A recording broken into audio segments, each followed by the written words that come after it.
TikTok has more than 1 billion users worldwide and 175 million downloads in the US, but the app has been controversial for its TikTok is growing faster than ever, and I'm even seeing it bleed into my own online niche now. People all over the internet are constantly raving about the crazy numbers and potential on TikTok, but ultimately, I think it's a bit of an empty promise. So today, I want to walk you through the different reasons that I think TikTok might not be good for creators and creativity online in general, at least not at its current state. And before we get into this video, I want to mention that this is definitely not about TikTok creators or the content on TikTok itself. Obviously, there's a ton of great content and great creators creating awesome, unique things on TikTok. In this video, I really just want to focus on TikTok itself, the algorithm and the structure of the app, why it's structured like that, and how it's hurting creators. I'm also coming at this from the perspective of like a filmmaker or photographer online. That's my little community online, that's my niche. So that's really what I'm gonna be mostly focusing on in this video, are like the creative types online. If you're like a dancer and you wanna make dance videos, obviously TikTok is like the perfect place for that. I'm sure there are other types of content that can thrive on TikTok more than they can on YouTube, Instagram, whatever. I'm focusing on, creative filmmaking, photography type stuff, and just content and creators in general. That being said, let's talk about some current features and qualities of TikTok that can present issues for creators using the app. Starting out with inflation of metrics, particularly views. On YouTube, a view is counted when someone clicks on a video, effectively choosing to watch it, whereas on TikTok, a view is counted whenever someone simply scrolls onto a video, regardless of whether or not they choose to watch any given amount of it or just scroll on to the next one. So on TikTok, if I just go crazy and start scrolling through a ton of videos on my page, all of those videos are racking up views, even though I'm not actually watching any of them. To equate this to YouTube, it would basically mean that whenever you go to youtube.com, open up the homepage and see all of the thumbnails of recommended videos for you, each of those videos would receive a view just for you seeing the thumbnail, whether or not you decide to watch it. This is why engagement, so like the ratio of comments and follows to views, is usually a good bit lower on TikTok than it is on YouTube or even Instagram. Although views are counted differently, YouTube does have a separate metric for whenever someone just sees the thumbnail of a video. That's called impressions, and they're not displayed publicly, but you have access to them in the backend analytics of your own YouTube channel. So what I wanna do is compare the views of a TikTok to the impressions of a YouTube video with the same number of views. So here we have a TikTok that I posted a while ago that has, at the moment, about 26,000 views. And we're gonna compare that to a YouTube video I uploaded a while ago that has also about 26,000 views. Although they each claim to have the same number of views, if we take a look at the impressions for the YouTube video, it's actually a little over 300,000. So if we were to basically just equate it,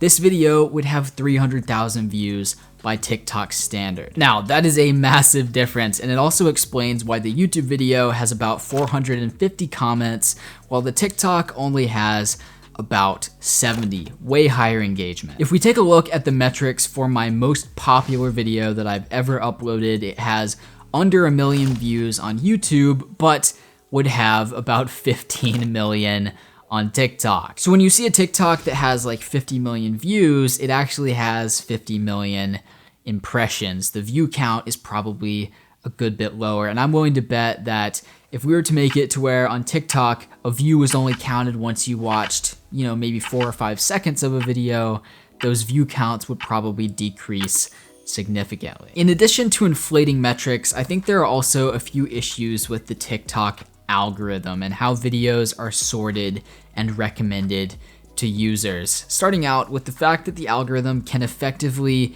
discourage polished content. What I mean by that is that TikTok's algorithm favors and is more likely to recommend videos that are made using the app. So if you film a video using the app's camera, you edit it using the app's editor, you use TikTok's app to, add the little text bubbles and stuff around the video, that video is more likely to be recommended than one where you don't use those features. So if you film a TikTok on a DSLR or even use an external app on your phone to edit, for example, I like to use Visco to tweak the colors in my clips before I post them on TikTok, that's instantly hurting your performance more than it would if you were using the app's own camera to shoot the video and editing it using only the app. Now, of course, the counter argument here is that limitations can incentivize creativity and can make you think out of the box.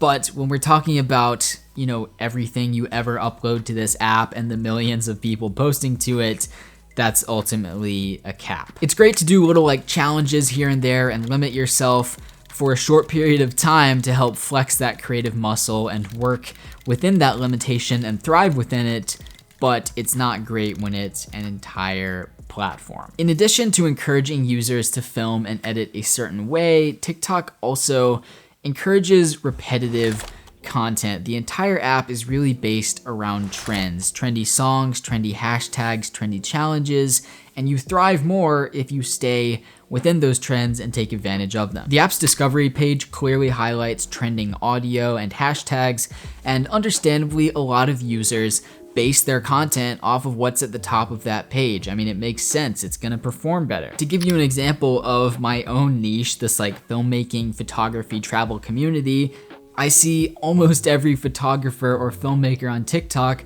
making the same videos where they show a behind the scenes of how they took a cool photo from their Instagram feed, or talk about how 2 years ago they quit their job and bought a van to travel the world, or something like that. And those kinds of videos can be incredibly insightful and interesting to watch, but I think ultimately the vast majority of these creators they don't have their heart in it.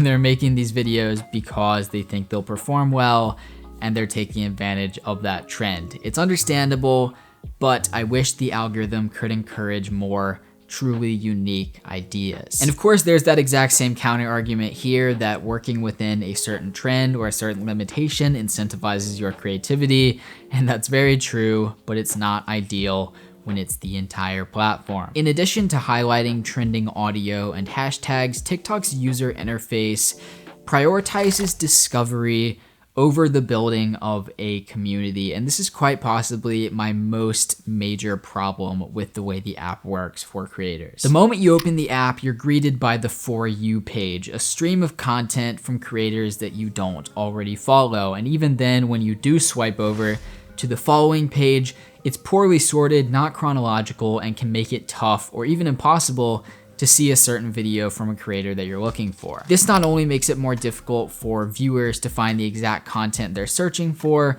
but also makes it harder for creators to build an engaged community on the app. When I post a new video on my YouTube channel, you're notified the moment it goes live, and if you go to your subscriptions feed, it should be at the top until something more recent is uploaded. Whereas on TikTok, I'll log in, go to my following page, and see something from 2 weeks ago. Why?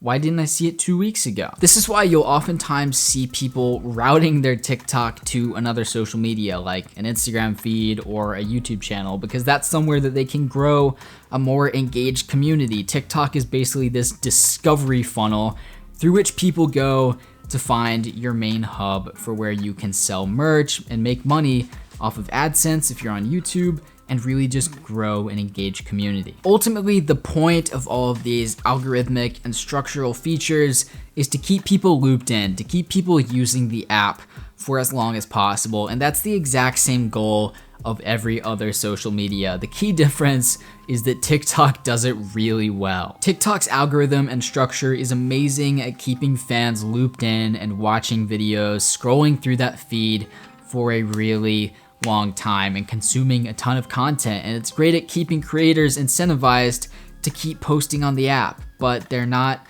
really getting a piece of the pie. They're not getting, monetary compensation like you would on YouTube or Instagram, and they're not really provided with a great place to foster a community. Current TikTok actually looks a good bit like early YouTube. It's very discovery focused rather than community focused, and it's very view based. So there's clickbait absolutely everywhere. And that comparison gives me some serious hope for the future of TikTok, because if you look at the history of YouTube, its algorithm, the content on the site, it's evolved quite a lot over the years. To give you a big example, when YouTube switched from promoting videos based on views to based on watch time, creators started making longer videos and focusing on getting viewers to stay engaged throughout the video rather than just clicking on the thumbnail. So I'm excited to see what TikTok could evolve into in the future and the creative ideas that can come out of it. I truly think there is a ton of potential for the platform, but I don't see too much changing and evolving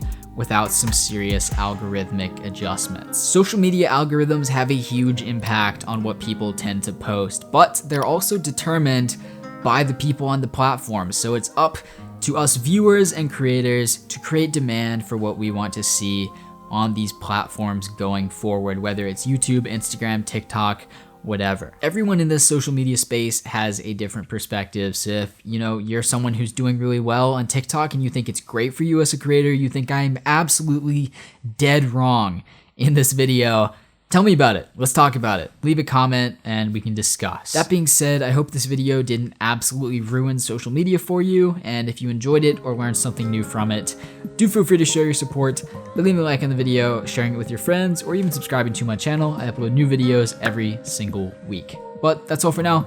Keep creating and I'll see you in the next one.